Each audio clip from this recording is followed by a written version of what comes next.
Hi, this is Trent Reznor, filling in for Nailed, because Blake's voice got fucked by an illness, which made it low, gravelly, and monotone. Anyway, since he couldn't record, they're gonna throw something out from behind the paywall, put it in the main feed.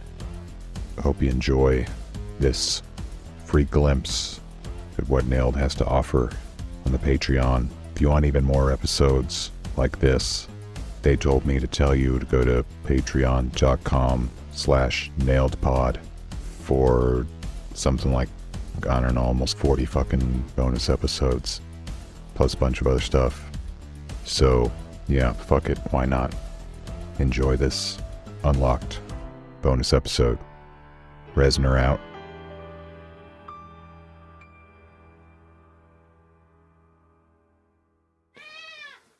And now, guess who comes in? Yeah, I was gonna say I feel honored to actually hear Oscar firsthand.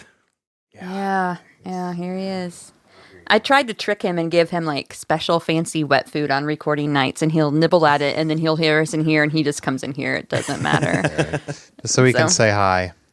Say hi, buddy. Say hi, Oscar. That's how he says hi.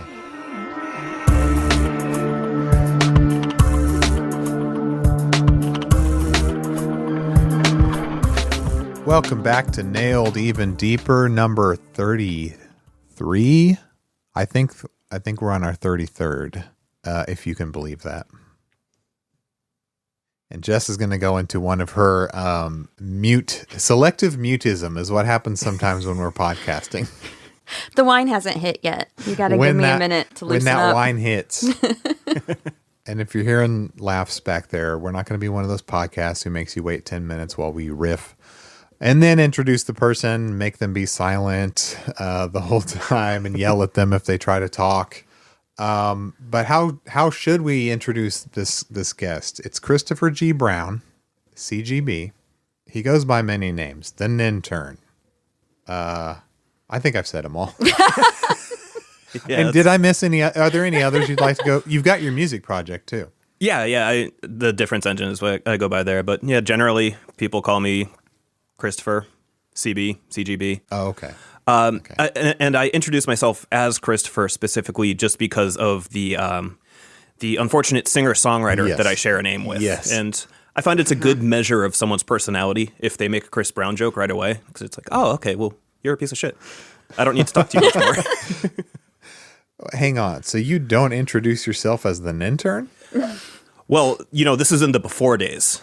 What I like to think of as okay. the first chapter of my life since I have moved on to this role. Right, there's before Nailed, and then there's after Nailed. Chapter 2, as I like to call it. Yeah, and now in public, just randoms, you introduce yourself as the Nintern. Can you imagine if I just went up to civilians on the street and just said, "Hi, I'm the Nintern"? Like, how many do you think I would have to talk to in a small public area before, like, some formal authorities would be called? Yeah. You could probably get away with it for a little bit. I think you should get little business cards made, though. They're like, he's mispronouncing intern? No. We should have business cards. We should all have them. Pass them out at shows and stuff. Yeah, but the thing is, I never meet anyone in real life who I would need to give a podcast business card to. That's the thing. No one cares, except on the internet. The only person I ever met in real life who I could have handed a business card to ended up not only being a listener of the show, but a Patreon subscriber as well. And we identified him on Discord shortly thereafter. Wow. That's right. I don't want to dox the person. Yeah, same. But I think we all know who we're talking about. So Christopher is joining us tonight, and I thought it would be fun to just kind of have a get to know you session. Oh, that sounds so cheesy. No, it's good. Icebreakers, getting to know you, but we're doing it on the air, That's actual right. podcast. Yeah, and then we could talk about something that I've been wanting to talk about for a long time, but it keeps getting postponed. So it's kind of out of order because we're about to wrap up, The Fragile. We only have like a couple episodes left. Wrap up in the next month or two, sure. Okay.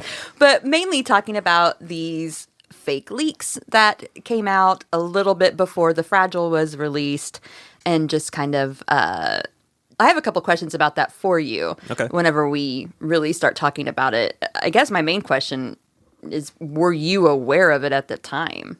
At the time, I wasn't. I wasn't as terminally online then as I would later become. Part of the problem was I only had a dial-up until probably about a year after The Fragile came out. So going online meant disrupting Dad's business line. And that was usually kind of a frowned upon thing during business hours. Yeah. I was in a similar situation till, I think post-Fragile coming out. Same. Hey, same, guys. Nice. Yeah. AOL, baby. We had AOL, and then I think my mom switched to Net Zero, trying to save some money.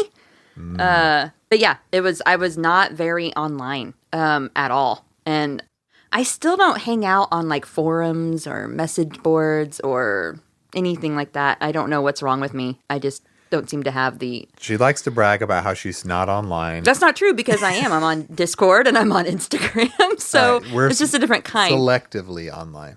I know basically nothing about what you're going to talk about, these leaks. All I know is I saw that Meathead article a little bit later, maybe 2000, probably 2000, 2001. I believe it was his first article is where he talks about the leaks. Yes. So kind of ramping up before The Fragile came out. All the hype, I guess, is where Meathead was born. He was forged of the hype. Right. But I discovered him a little late. So yeah, I wasn't there for it was kind of the Wild West times of the internet. I mean, not that it's not still that, but it was the time of Napster, I was on that shit. It was wild is what I'm trying to say. Yeah, it was very like uncharted, I think might be the way to put it. Yeah. No one knew what was going on. Everyone was investing untold amounts of money into .coms that were gonna just go under in a year, and yeah, it was a wild time to be alive. I bought so much pets.com stock. I was waiting for a pets.com That joke. fucking sock puppet did a Ponzi scheme on me. Yeah, I do though. Whenever I was researching for this, I found like old, like on the Wayback Machine, kind of like internet archives of fan sites that focused all on Nine Inch Nails news, and it really brought back so many memories of just because I would occasionally go to like. There were a few fan sites I would go to, but I feel like that was even pre The Fragile. And there were just certain bands, like I loved Garbage. Yeah. And what was their fan site called? I can't remember. I really can't remember.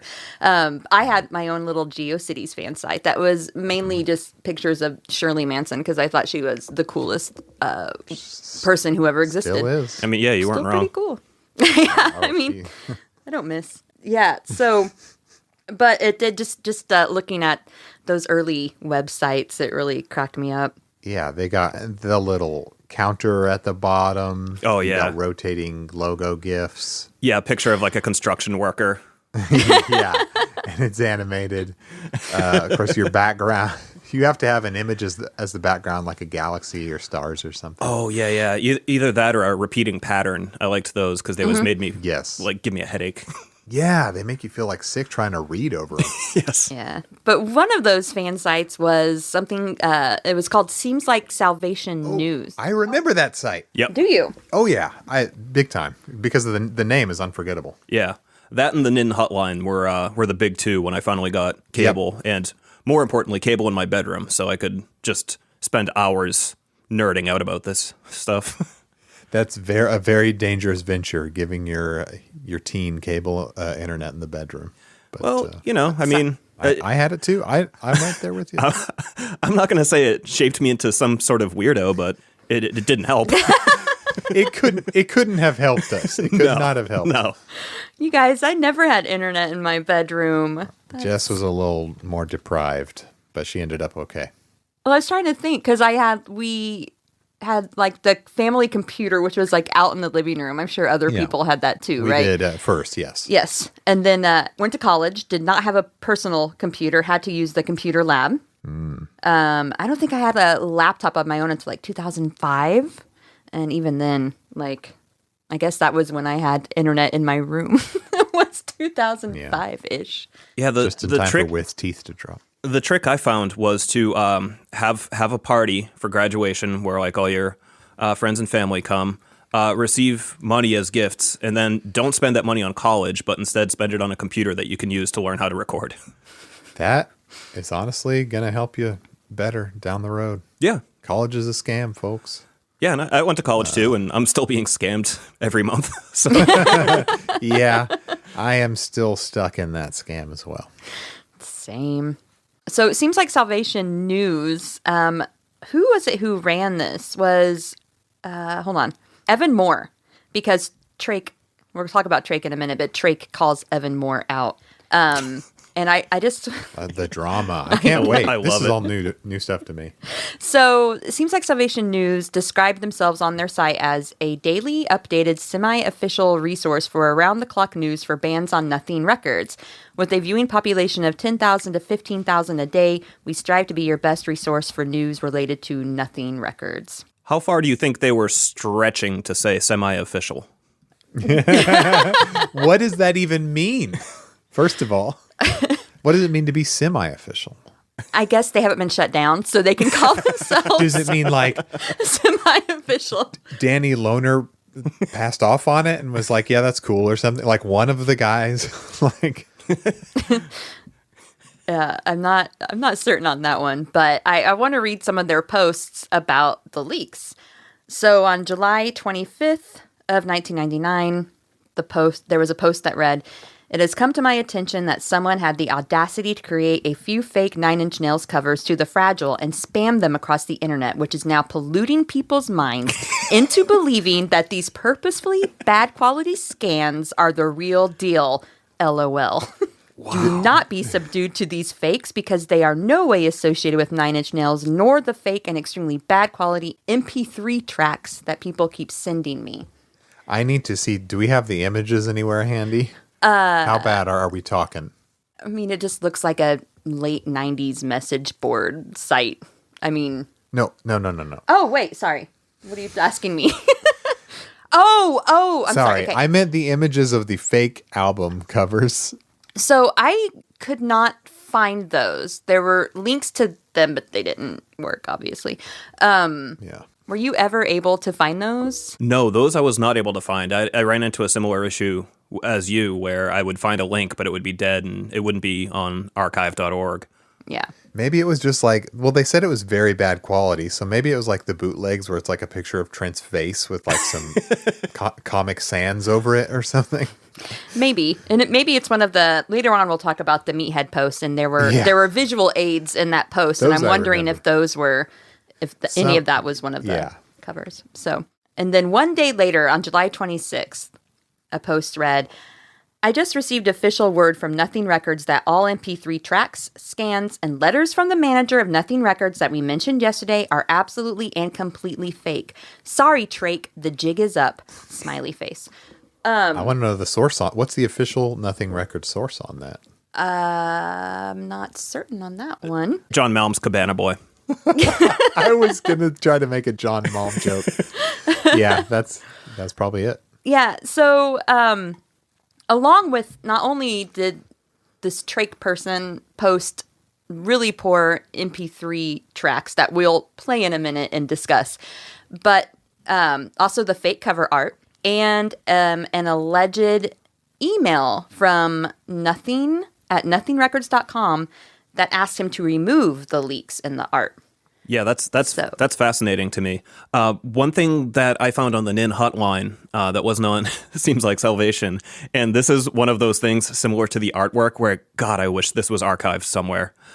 Trake apparently, in the 24 hours or so that he had people going that his fakes might be real, he found time to make an FAQ for people about his leaks. And there is a link to it, and I haven't been able to find anything involving it, but I just want to see what this clown had to say to like get people off his back. Yeah, I have some stuff from the NIN hotline that I also took note of. And so... Do you have his quote? Well, I have... are you talking about Trake's quote later on? Yes. I do have that one. Oh, perfect. And we'll come back to Trake's response. So NIN hotline, there were some posts, and I'll just kind of read this real quick. Well, strange things have started back up, it seems. Tonight in the NIN 99 channel, we discovered, thanks to Milk, a site by the name of Trake Adams. At midnight, the site updated with what seems to be the scans of the Fragile album cover, along with 2 audio clips, one supposedly of La Mer and the other Into the Void. Also on the page was a screenshot of a Hotmail email account and a supposed email from Nothing at nothingrecords.com telling him to remove other MP3s from his site. First of all, general consensus is that the clips and pictures on this site are fake, but we really have no definite proof either way. Below, I have provided links so you can view these new supposed leaks, or you can go to the Trake Adams page and see if the files are still available. Remember, these most likely are all fake, so if that's what they officially turn out to be, don't blame us. We will try to get confirmation on this soon. One more note, the Trake Adams site is run by some guy called Doc Stupid, who posts and writes over at the End NIN news page. Strange.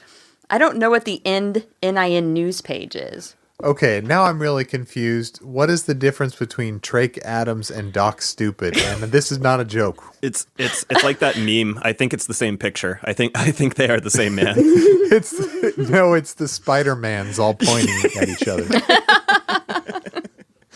But it's all just like the same dude leaking stuff to himself. You got Trake and my Adams. You got Doc and my Stupid. And the thing is, Trake Adams is a goofy name. Let's just call it like it is. We live in a country where we generally have the freedom to name our children whatever we want. I feel like Trake Adams is a name where like a hospital representative will probably get in touch with like a state official in regards to your choice. Yeah. You can't really be out here naming your child Trake. Like, I don't believe that it happened. So this site that they're talking about was skeey.com, Skeey. I'm not sure how to pronounce that. This was Trake's site. And so after he was asked to remove, Trake still continued to claim that everything was real. He said, "It has come to the attention of Trake Adams, which would be myself." It's is he doing like a third person? Like, Trake Adams doesn't need this? It's such a power move. I love it. Yeah, that is. I'm going to use this anytime I'm alpha pissed at people. Stuff. It has come to the attention of Jessica, which is me. Who is me? That is to say, Jessica, that Evan Moore of Seems Like Salvation News is trying wholeheartedly to debunk my effort to bring what the fans of Nine Inch Nails request. This is a terrible travesty due to the fact that all of what is included here is, and in fact always will be, the real deal. All the things on this page exist. Always will be. But harsh heretics trying to debunk my efforts to inform the fans is utter blasphemy in my mind because I not only have hard evidence, I also have more proof I am the real deal, and this will be revealed soon. It's Trent doing it. He used the word soon. If Evan Moore wants to prove me incorrect, he can try, but nothing short of showing everyone the Fragile cover and the full versions, only the clips are here, of La Mer and Into the Void will make them believe him. So I implore him to show me wrong, but he won't be able to. That is all I have to say regarding this matter. This is a 13-year-old playing with big words. Well, what is fantastic about this is he says, "That is all I have to say regarding this matter." The next paragraph is, "Trake has also posted an FAQ here to answer all the questions he has received." And that's all I got to say. Furthermore. I really need this FAQ. Yeah, I would love to see that. Like, are they real? Are they really real? Well, why don't we listen to some of these clips? One of them is an unreleased B-side called The Dirt That I Am. Let's take a moment. While I pull this up, let's take a moment to talk about that title. What are our thoughts on The Dirt That I Am? It's clever, it's mature, it's everything we've come to expect from Trent Reznor. I think if an AI, there's a lot of these going around now, were to put out a title, like just to throw some NIN titles out there, The Dirt That I Am might come up. It probably would. It sounds almost kind of like Trent Reznor, but not really. And sorry, we're usually more professional, but we didn't plan this out, so I'm going to kind of play it on my phone, and then I'll put the real deal in later. And real deal is in quotes here.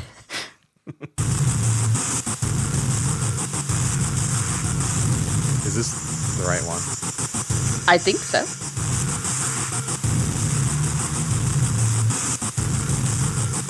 Well, Trent Reznor loves his noise, doesn't he?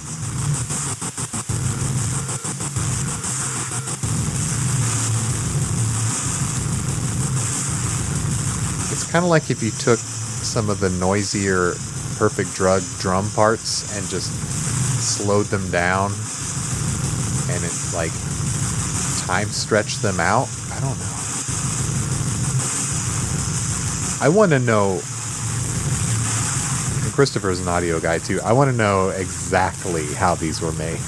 Oh, I think he had a copy of Cool Edit Pro, and he had a friend who made shitty electronic music, and he just distorted it. If I were a betting right man, money, that would be. I'd put all my chips on red there.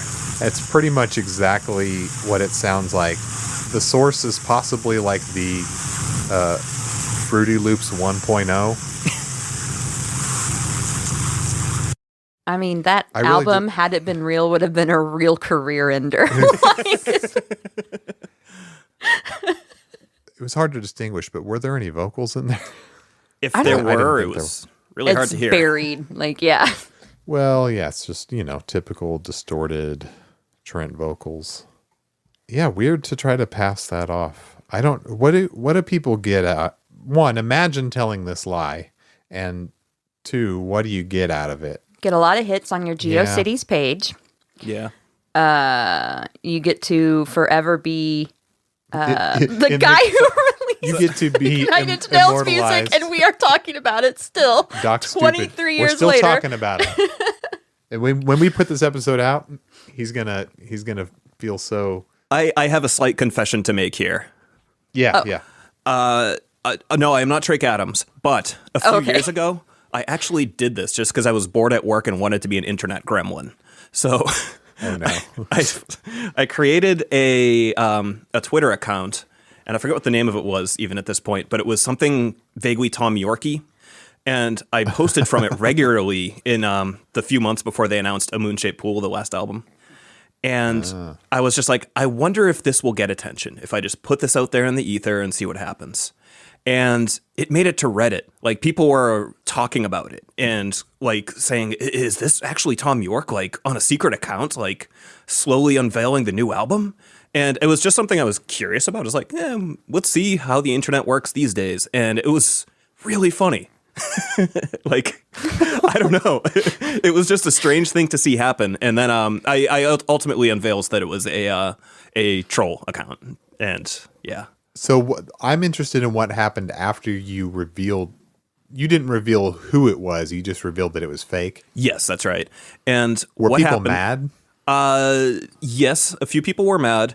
Most people were just like, whatever. And one sad soul continued to believe.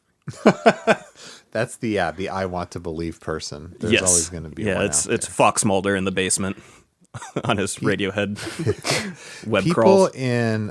I feel like in the NIN online community, people, and maybe it's because they were so traumatized by the Drake Adams incident.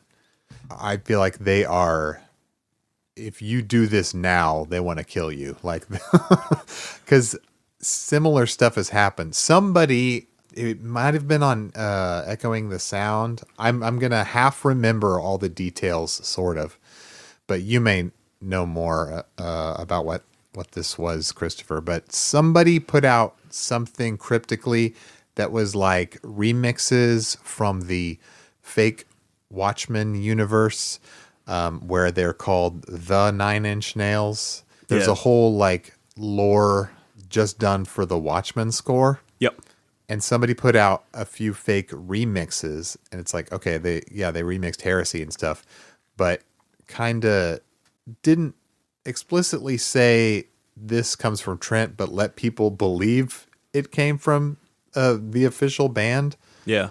I get people probably wanted to believe, but when this person was revealed as a fake, I think the community pretty much instantly turned on them. Yeah, it wasn't pretty. I think they still feel like a pariah. So don't do that, I guess. Yeah, didn't they burn down his house? Yeah, that person is dead now. Yeah, it's the definition of fuck around and find out. But I've got to say, though, Nine Inch Nails fans, I think, have always kind of been this way. Because if you read the tone of at least the NIN hotline posts about this, they seem like their arms are folded and they are not amused that they have to talk about this. Yeah.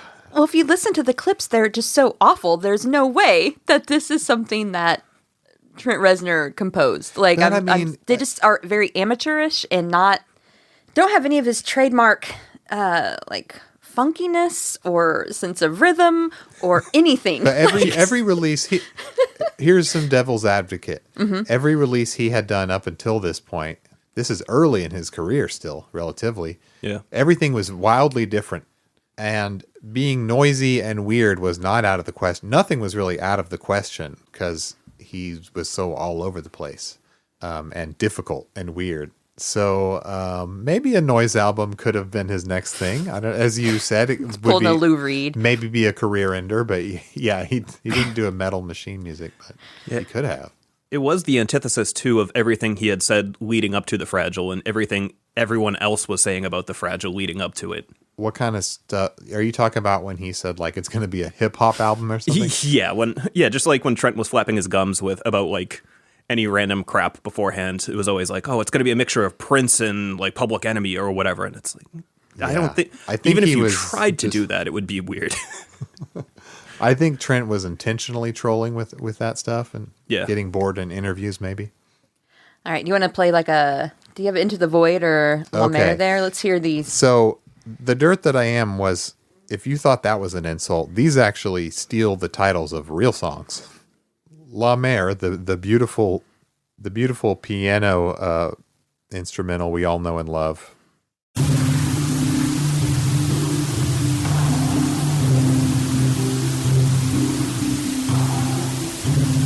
Are these the sounds of waves crashing against the rocks?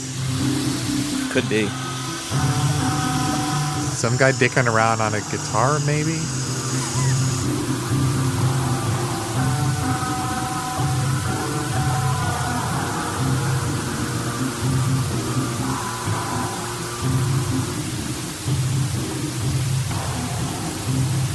Again, mostly white noise. Yeah. Yeah.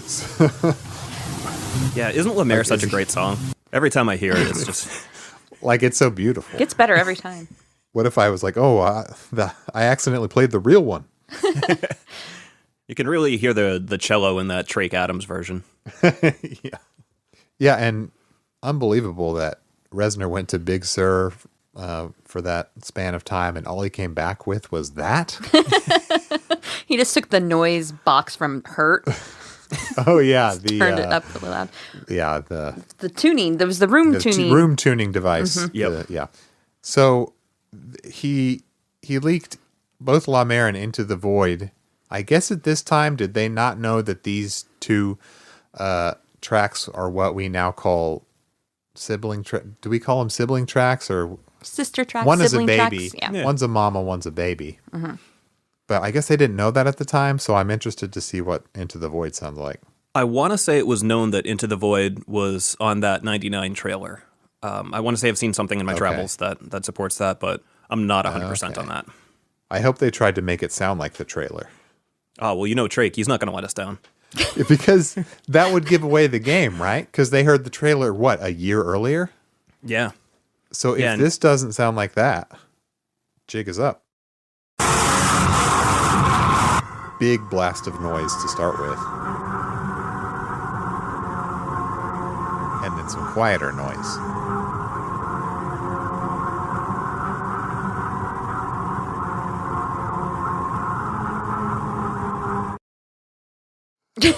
So I think it's almost like preset instruments or something, but just put through a shit ton of distortion for that one at least. Yeah, sort of like the Microsoft Songsmith of its day. Yeah, it could be like General MIDI from this kid's Dell or whatever, but do you think it was the Dell kid? I know. Dude, you get the Dell, and I'm Drake. Not the... Yeah, it was the same guy. But yeah, like ran his computer's sound card out through his like Boss distortion and then like back into the sound card. Yeah. I love those classic Nine Inch Nails tracks, though. Oh, Very yeah. good. Yes. Yeah, just a real chef's kiss on that one. Oh, those actually were Keith Hildebrandt remixed. Oh, I said that. I fucked up my joke because I said his name wrong. I was going to say those were Keith Hildebrandt remixes. You can just say it now and we'll all laugh and you can cut around it. It's fine. Nah. It wasn't even funny to begin with, so I... Yeah, well, it was one of the Keith Hillebrandt remixes that ended up inspiring the chorus of Starfuckers. Yeah, actually, that's where the Frail was born. Yeah. Yeah, so I don't know anything else about Trake. I really, really wish I did. What if Trake's listening, though? What if Trake's a patron? Like, Oh, we could only hope. or just, do you think Trake knows about Nailed? So I did find one other thing from Trake Adams, and it is entirely unrelated to Nine Inch Nails. I'm not sure if you are interested in hearing this.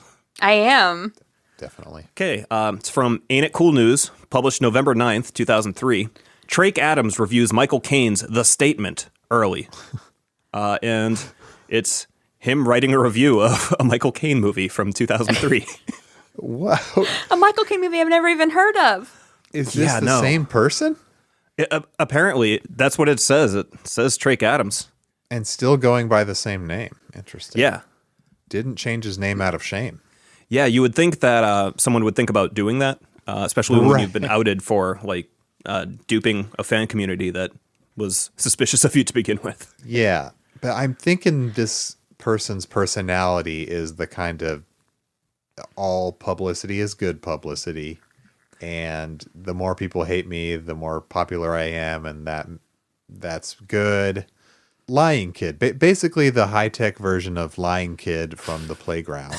And we all know who Lying Kid is. Look, my dad works for Nothing Records. I got Right. these clips. Trake Adams got the Fragile 2. Look, man, Super Mario 4 is out. It's just only out in New York. I played it.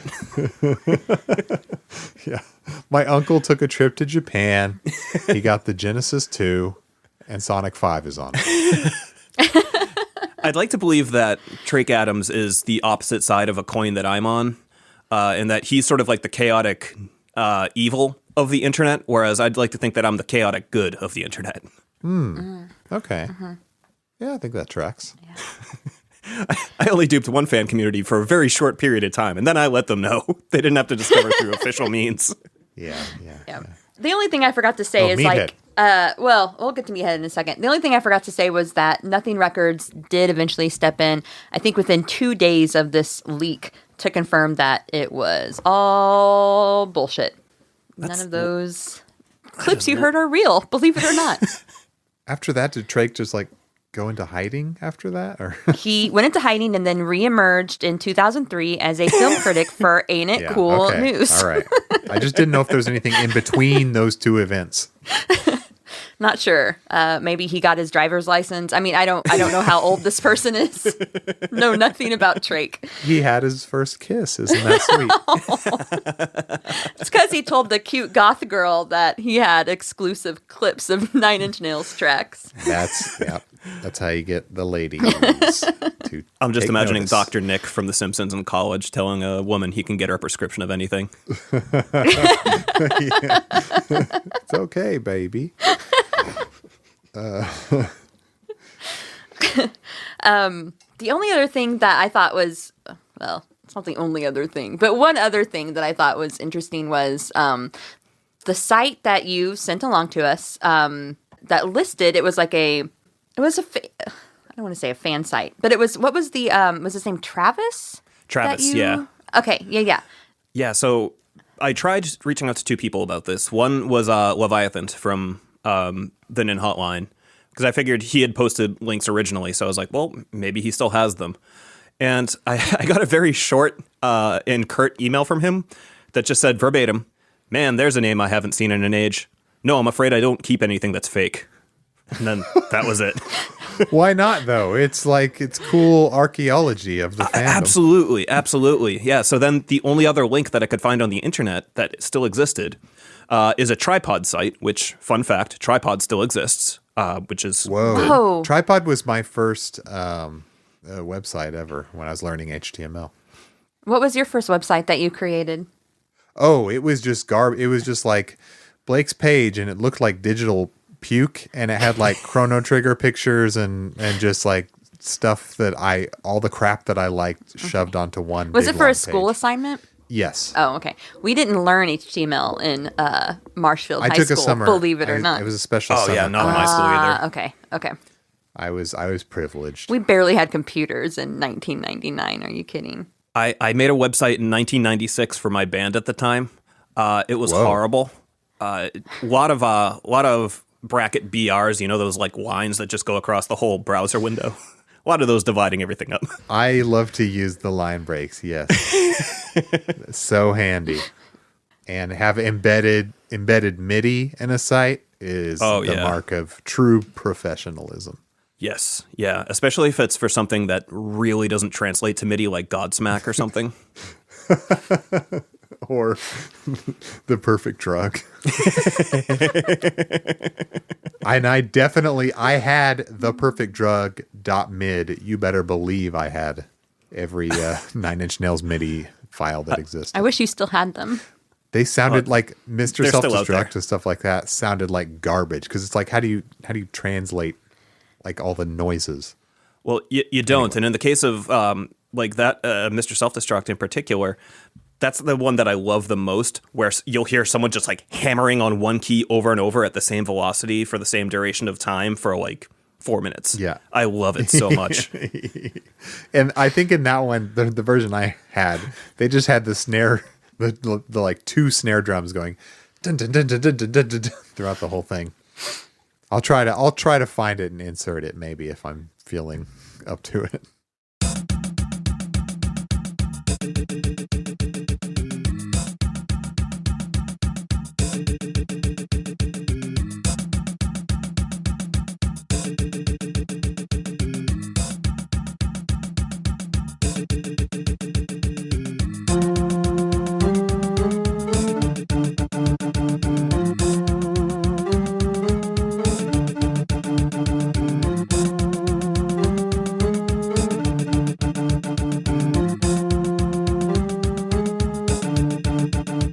Anyway, where were we?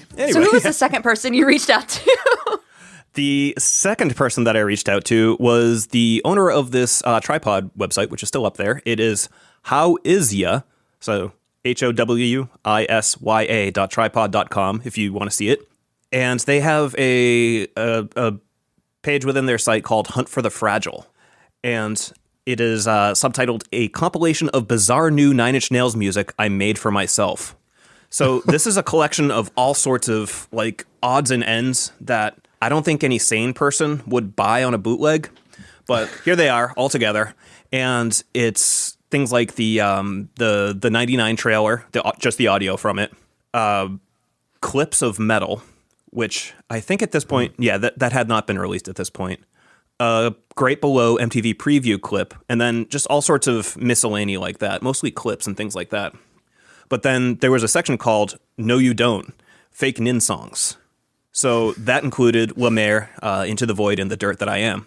So this was really a Hail Mary. I'm like, this website is the kind of thing that, like, whoever made this has to be embarrassed about it. They probably forgot it exists. And they definitely aren't using the same email address. So I emailed it. It's a Hotmail address, so lending more credence to the idea that the person's no longer using it. Yeah. They responded within 4 hours of me emailing them. Wow. It was a fellow named Travis. And he was super friendly, shared the CDs, or the tracks rather, with me. And he started talking to me just about like Web 1.0 stuff in that era of the Fragile. And we had a nice little conversation. I actually tried to get him to come on the show. And he didn't seem too interested in that. So whatever. He seemed not everyone honestly, has a voice for radio, but I have a face for radio. But he seemed like he just wasn't really comfortable with it. Understandable. We can be very awkward. Yeah. Yeah. Well, one of the interesting things that happened with this is Trake ended up getting a cease and desist from Nothing for selling these CDs through his website. He would take all these random clips and sell them to people. I think he sold a handful of them. Do you mean Travis? Sorry, yeah, Travis. I think you said Travis Trake. Okay. They're also so similarly named. What? Travis Not the same Trake guy, I hope. No, not the same guy. So Right, the Travis, T, yeah. Travis had like all of these different things compiled on a couple CDs, and he would sell them if you sent him money, whatever. And he got a cease and desist. Wow. Come to find out, a few years later, it dawned on him that something about it didn't seem legit. Something about it didn't seem right. And I don't know what connected him to Leviathan, but he reached out to him about it, and Leviathan owned up to sending a fake cease and desist to him.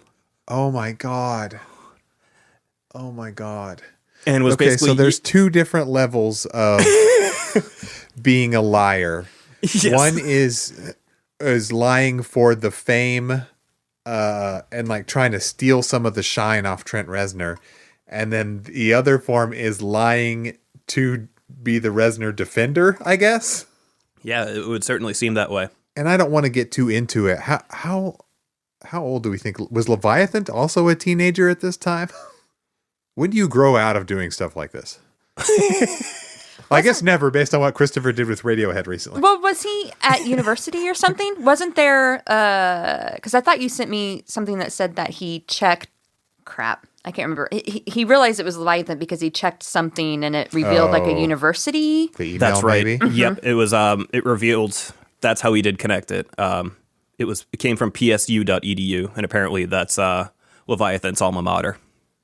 Like John Malm is using an EDU for some reason. Like, how is he going to try to pass that off? He was too cheap to get like a proper domain name. I think maybe Leviathan just wanted to scare him. Maybe he's just trying to scare the kid. Power trip, maybe. Scared straight. Yeah, that too. I think it was probably more scared straight from what I got, because I mean, the kid was opening himself up to actual legal issues by selling copyrighted material. Yeah, very that's crossing a flagrantly line. on the internet. Yeah. Yeah, passing it around is one thing, but why are you trying to sell the CDs? That's a bit weird. Because he was a teenager. I Yeah. mean, what else? Yeah. I guess. I mean, you do dumb stuff on the internet before you realize that, like, oh God, like there are consequences to my actions. Yeah, I downloaded Master of Puppets and got kicked off of Napster. Oh wow. That's something that really happened. Well, I guess Lars 1, Blake 0. Yeah. I mean, from what I understood, literally everyone who had Metallica in their shared library got kicked off of Napster, like all in one fell swoop, and I was one of the unlucky ones because I had That's one amazing. or two MP3s. Yeah, because Lars threw the big legal fit. But you weren't sued. Like, no one. Lars no one showed up to my sued house you. with a lawyer and was like, I'm taking everything you got.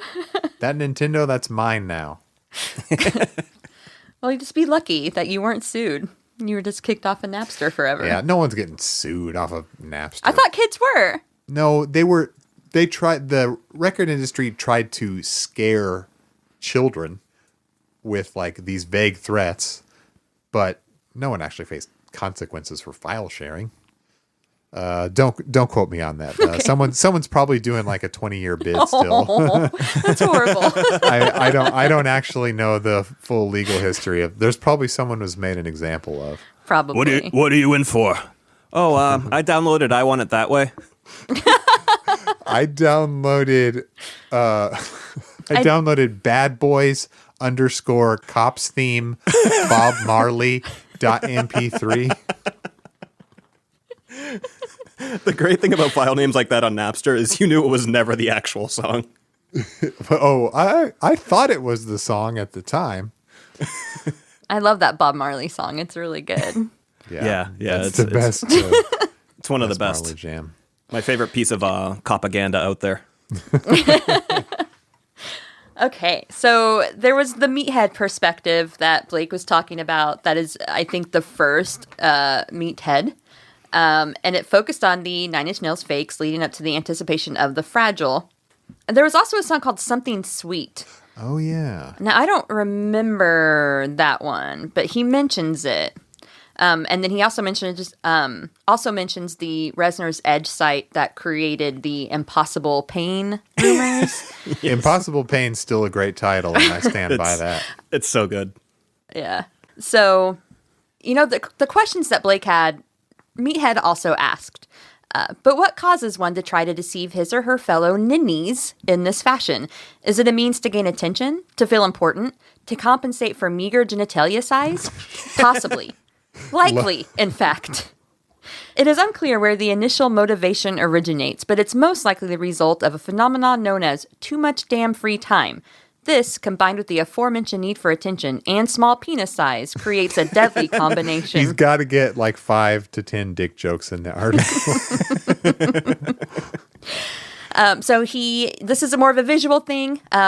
We can post a link or something if you want to view it, but he shows examples of fake versus real art and how to determine these made me laugh. The legitimacy of Nine Inch Nails songs and clips that you find online. So here is how to determine the legitimacy of Nine Inch Nails songs that you might find.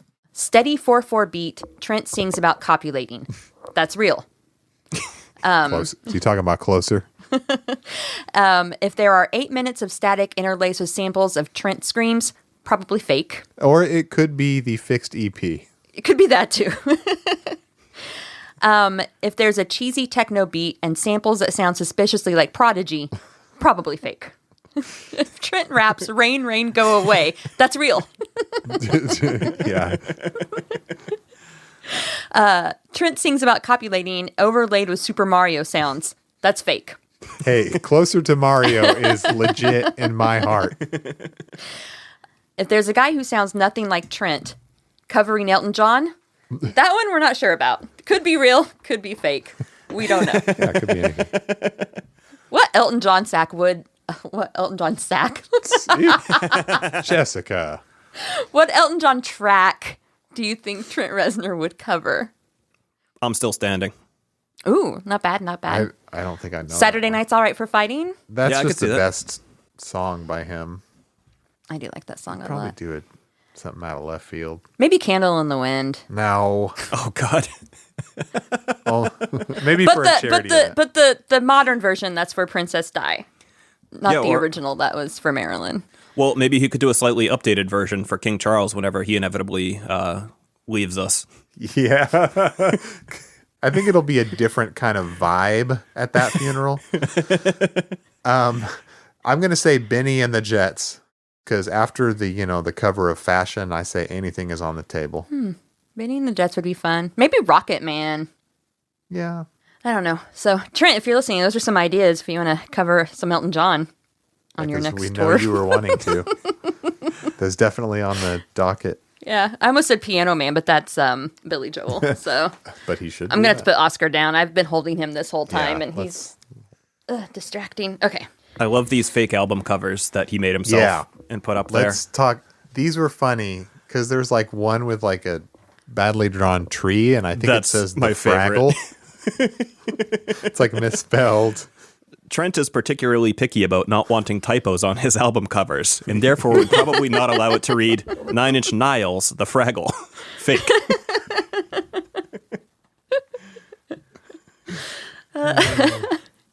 So good. It's pretty good. I But don't what have was them the in- something sweet? Do you know what that is? I don't No, think but I- in looking at it, it's listed on Travis's website, so I might reach out to him again and see if I can grab that, if he still has it. Okay. That'd be cool to hear. I don't even remember coming across that. So until I was looking at it the other night. Sounds like a quiet ballad, if I had to guess. But it's probably just more white noise. How to make a fake Nine Inch Nails track. Just lots and lots of noise. Ooh, we should leak our own fakes as a promotional stunt for this episode. Okay. Have at it. That's a pretty good idea. It's easier these days. Yeah. Yeah, I'll just make some garbage. Come up with some cool dark titles. It's unreleased from Strobe Light. Yeah. When somebody already made the entirety of Strobe Light, so like it's all been done. Oh, I lost my train of thought. What were you saying? Oh no, the mutism! It struck again. I was just asking about something sweet, and that's how this conversation. Yeah, no, I want to make fakes. But we have to be certain to not pretend to be the actual band, or we will be pariahs from the community until the end of time. Yeah, it almost makes me wonder if you should just be upfront about it, given how that's the only aggressive way. this fandom seems to be towards fakes. Exactly. We would have to say this is fake. And still, some people might be like, I don't know. What if it's Trent wanting us to think it's fake? Like, Maybe a future Patreon contest should be everyone make a fake Nine Inch Nails song. That sounds like a lot of work, though, for a T-shirt. But man, it'd be fun to hear everyone's fakes. that would be really you could fun to do. Record yourself like with your phone and just go like into it. You could download one of those Nine Inch Nails midis that's definitely still on the internet and just reverse the entire thing. Yeah, or just run it through a distortion pedal. You could just write lyrics. Just send us lyrics even to a fake Nine Inch Nails song. That would. Oh, yeah. And we want your fake titles. If you had to write a fake Trent Reznor title, what would it be? I would like to hear from the listeners. What would you... Can you... Someone already used Impossible Pain, so I I don't was about think to that say should be Impossible Pain's. on the table. Impossible Pain's taken. I can't think of anything better than that. So I'd have to give it some thought and come back. I can't just... I'm not good at just throwing things out. Yeah. Sorry. It makes me anxious, and I don't like that. I feel like everything weird has already been done now. Like, Shit Mirror would sound like a joke title 20 years ago. Yeah, very but much here we so. are. Yep. That's a great track. How's this sound? Time Enough at Last. I like it. Is that a Twilight Zone? Sure is. There we go. I was about to say that sounds really familiar. So yeah, he would definitely do that. He needs a few more Twilight Zone songs, I think. Oscar agrees. There's a lot of episodes, so he has his pick of many, many things. Yeah. What's the one about the talking doll called? Oh, I don't know. Oh, yeah. That's the one that The Simpsons spoofed on a really good episode. I can't remember, but that's a good episode. He should just release a song called Talkie Tina. Okay. Is there anything that we're overlooking from the Fragile era as far as leaks go? It's coming right I have to a mind. semi-related question. It's semi-related to something Chris said earlier, and I wanted to ask Chris. The Into the Void that we heard on that 99 trailer was, I guess you could call an early build of the song. Yeah. As we all know. Why do you think, and the answer may be obvious, why do you think Trent changed it up? I mean, probably why does Trent do anything? Because he gets in one day and it's just, I don't like this anymore. Yeah. Or It's has an idea to do it perfectionism. better, or Throw the entire vocal out. Yeah. That would be my guess. Although it's weird, it is a little weird because in some of the research for the Fragile, I saw that Mulder was saying that not everything was up in the air at the very end. There were finished songs like probably 6 months before the finish line and things like that. So I don't know. Maybe some of them he went back to and redid some stuff, but yeah, because stuff that was done in like 1997 or 98. Yeah, you could go back to it after all that time and be like, my feelings have changed a bit in the previous 18 months or whatever. In the 18 months I have been working on this one album, my feelings have changed. I bet he did make Mulder and Hillebrandt and whoever else sit there with him as he did about 5,000 takes for the original Into the Void. And imagine like their sunken faces when he's like, yeah, trash all that. I'm doing 5,000 more. Because there's like 50 layers of Trent in that song. Mulder just looks at the camera directly and says, it's better than working with Corrigan. Okay. Well, I guess we can kind of start wrapping this up because we don't want to keep you too late. But now, Christopher, is the time that you get to promote all your projects because I know you got some podcasts. I know you got some music. Yes. my main podcast that I have is actually semi-defunct right now. It's called Old Men Yell at Cloud, and it's me and two of my degenerate friends, and we just listen to records and then discuss them afterwards. And we still put out a few episodes a year, but it's not a regular thing at this juncture. And yeah, my main music project is The Difference Engine, and yeah, that's I think that's about it. I'm on one of those tracks, by the way. You sure are on the most recent record. Yeah, that EP is good. Do recommend. Yes, and you played some awesome shitar on it.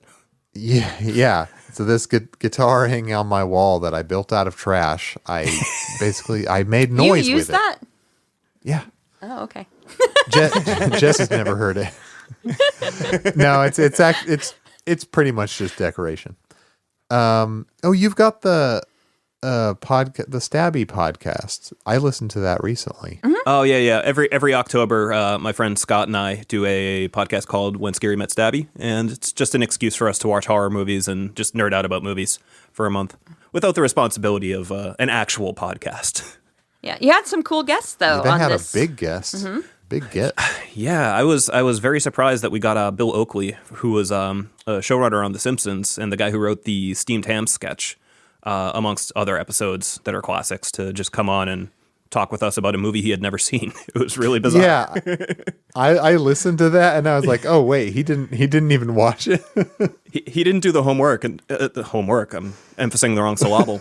He didn't do the homework and just came in and started making fun of our friend Matt. So it was a good time. Well, yeah.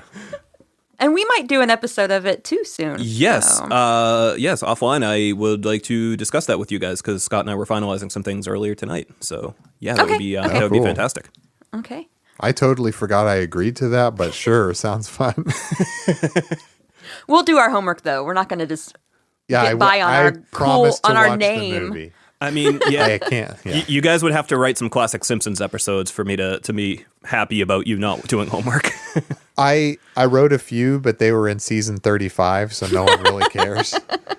Yeah, at this juncture, I assume they just accept scripts from drifters. Yeah, like they just cycle through them. Everybody gets a chance. Yeah. But okay. Well, thank you so much for coming on. And Christopher will probably come on again, maybe when we're doing interviews with guests. If Blake can't be there or if I can't be there, Christopher will step in. He's the substitute, basically. So hopefully we'll hear more from you soon. And thank you for all your help with the podcast. Thank you for NIN turning. No problem. Thank you for There having are me people on. behind the scenes. Yeah, of course. Yeah, this has been great. Oscar agrees. It was Oscar's great. one of the people. Well, he's not behind the scenes. He tries to steal the show every time. Yeah, the true MVP. All right. We don't have like a catchphrase for the end of Nailed Even Deeper. 33 of these in. And it's just like, whatever. Bye. Peace. Thanks for being a patron. Yes, thank you.